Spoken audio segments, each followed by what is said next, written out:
Part 26.44, Surah Ash-Shu'ara, Assalamu alaikum. Welcome back to Sufi Essence with Hammad Syed, the divine gaze on devotion, the pinnacle of Qiyam Kanzalaman. Qur'an, Ash-Shu'ara, the Poets, chapter 26, verse 218, Who sees you when you stand up? Following the profound and comprehensive command for tawakkul complete, active reliance upon Alazus, the mighty, and Arom, the merciful. Verse Lambai Ishuti. A cornerstone of the spiritual path is immediately established.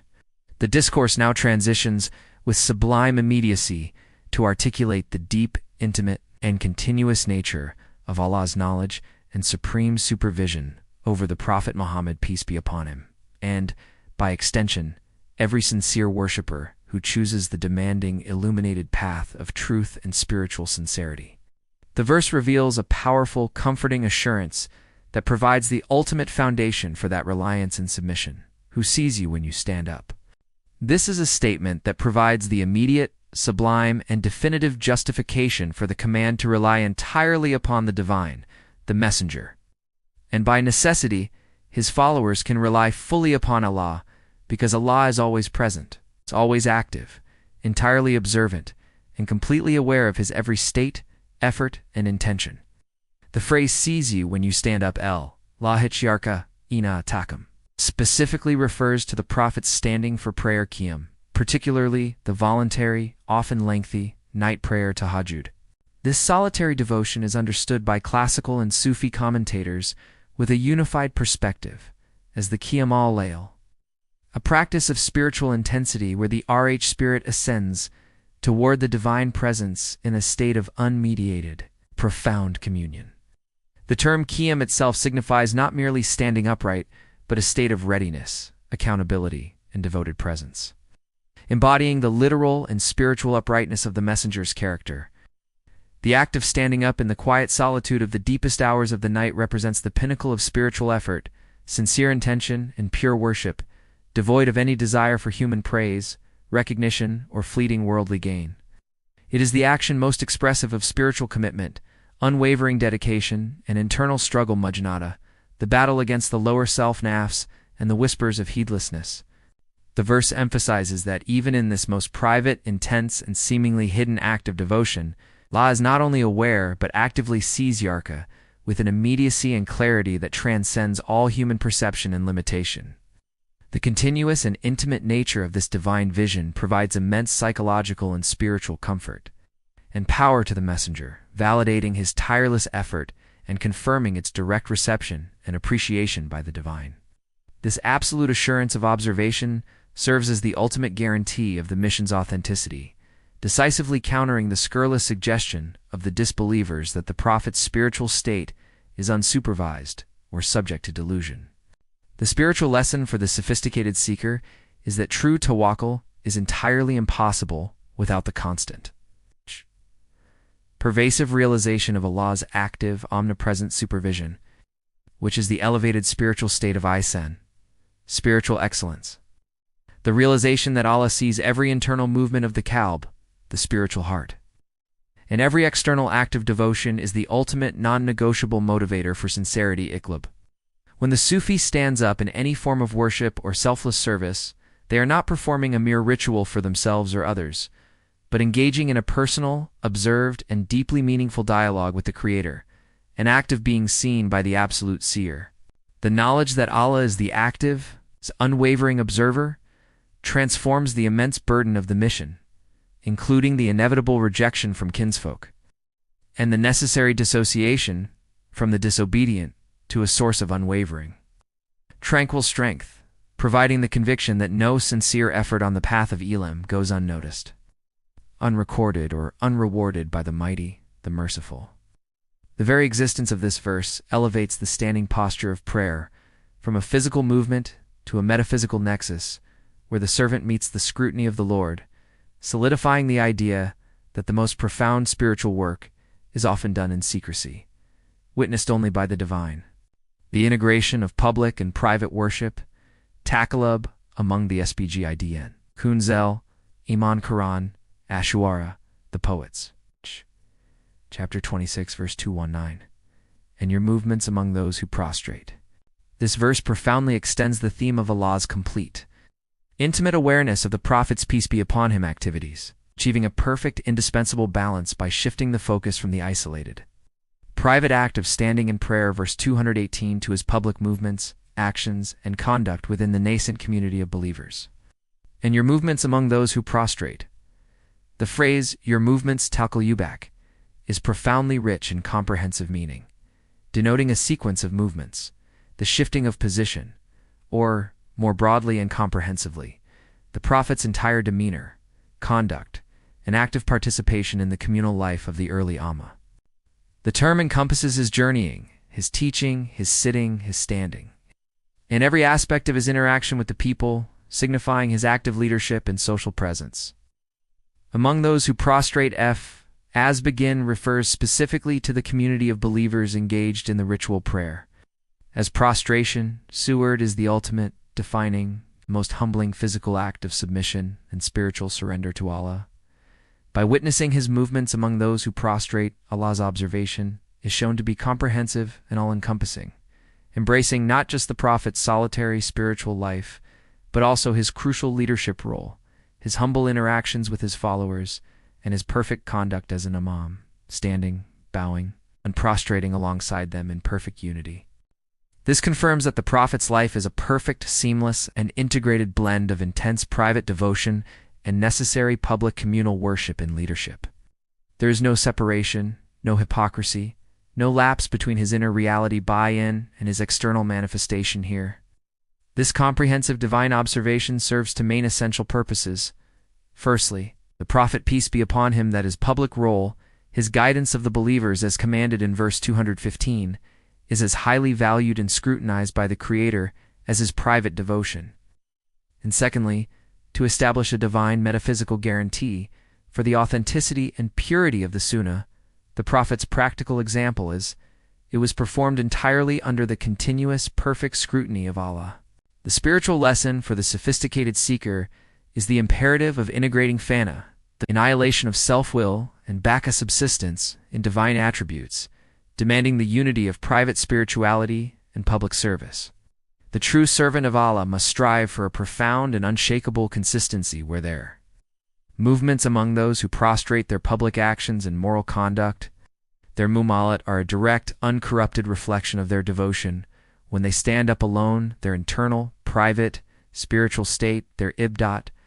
The Sufi understands that their active, public movements of service to the community and their interaction with the world must be saturated with the same purity of intention, iqld, found in the silence and deep reverence of their most intimate prayers, making their entire life, every moment in action, a continuous state of worship and reliance upon Al-Zuzar-Am. This duality of observation ensures that the Prophet is the perfect role model in every domain of existence, from the deepest contemplation to the widest social action, and that true spiritual authority is validated not just by internal experience but by impeccable public conduct. The ultimate assurance of divine knowledge, As-Samk and Al-Jiyam, Kenzel Iman, Qur'an. Ash-Shu'ara, the Poets, chapter 26, verse 220.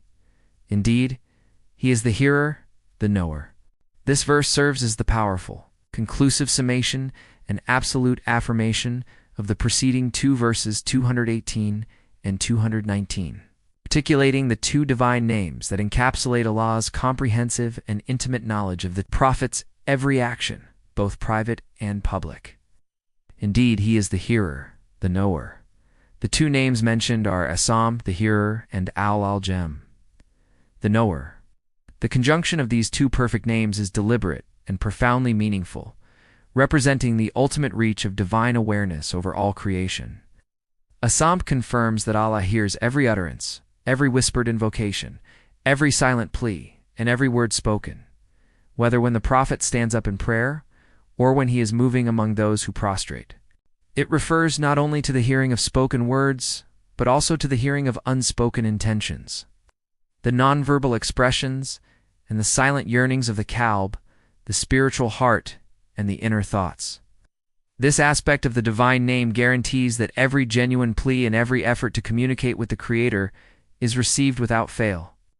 Al-Aljam confirms that Allah is the knower of every hidden thing, every secret, every thought, and every intention behind the visible action. He knows the reason why the Prophet stands, and the precise truth of the alam that governs his movements. This profound coupling ensures that absolutely nothing escapes the Creator's awareness. Neither the audible nor the inaudible, neither the manifest nor the hidden, neither the external deed nor the internal state. The entire complex process of revelation, mission, and worship is utterly transparent to Allah. This provides the final, unshakable assurance that the path being followed is authentic and divinely approved, making reliance upon Allah, verse 217, the most logical, necessary, and comforting action. For the sophisticated seeker, this verse is the highest point of ihsan, spiritual excellence. The true essence of this spiritual state is to worship Allah as if you see Him, knowing with absolute, unyielding certainty that even if you do not see Him, He sees you, hears you, and knows every intricate detail of your existence and your innermost being. This realization should instill a constant state of mindful awareness, muraqabah, in the qalb, rigorously refining all movements, thoughts, and intentions, ensuring they are aligned with the purity of ta'di. The distinction of prophetic versus demonic influence, Furqan, and the counter-narrative. Surah Ash-Shu'ara, the poets, chapter 26, verse 2-1. Shall I inform you upon whom the devils descend?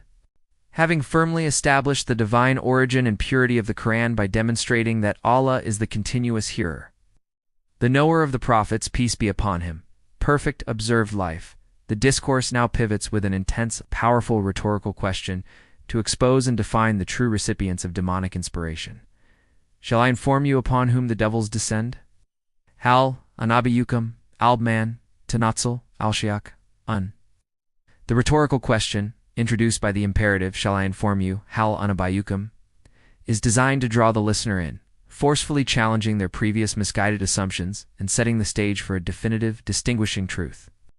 The question directly links back to the earlier refutation, verses 210-212, which categorically denied that the devils Shay'ak brought down the Qur'an. Now, Allah intends to clarify the nature of demonic influence, drawing a clear and unbridgeable line between the authentic, illuminating limb of prophecy and the chaotic, deceptive whispers of the demonic realm.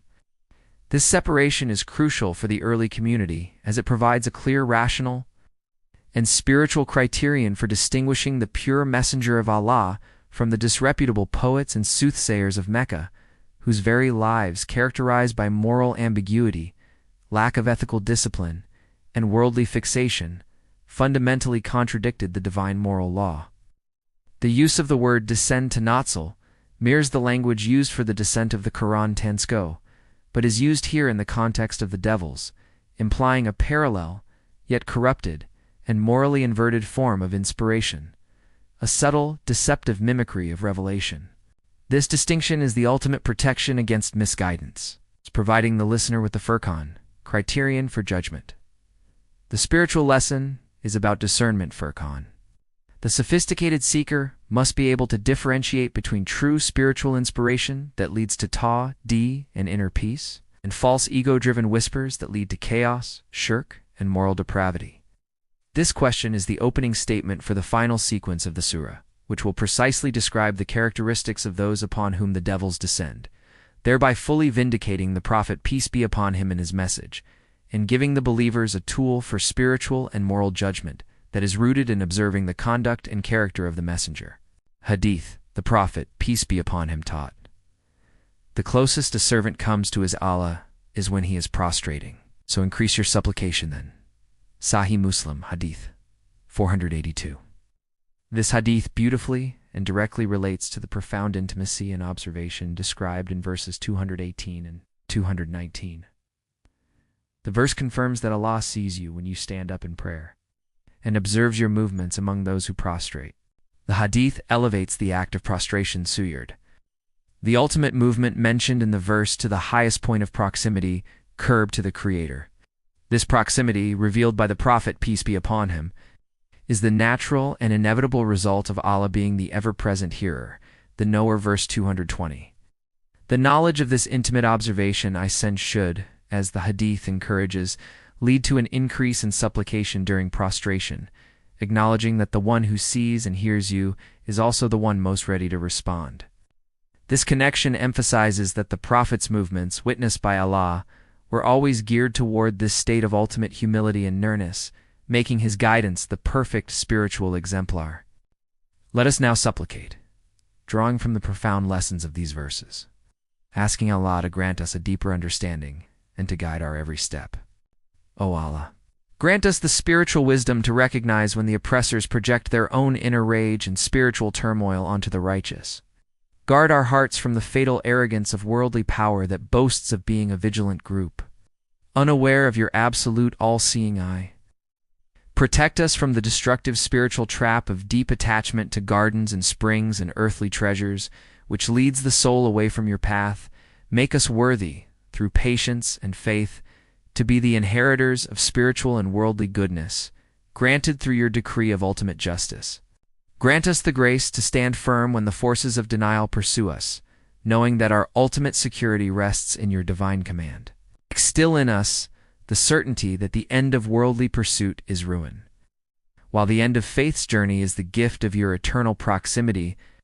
Sustain us with your boundless provision and save us from the pride that forfeits the akhirah for fleeting worldly gain.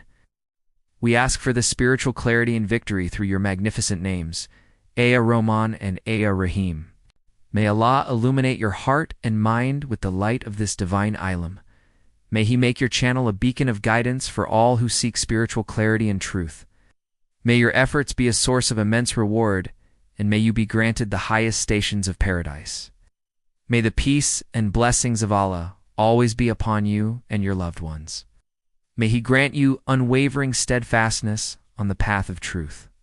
And may your work be a testament to His magnificent names, Ar-Rahman and Ar-Rahim. Ameen.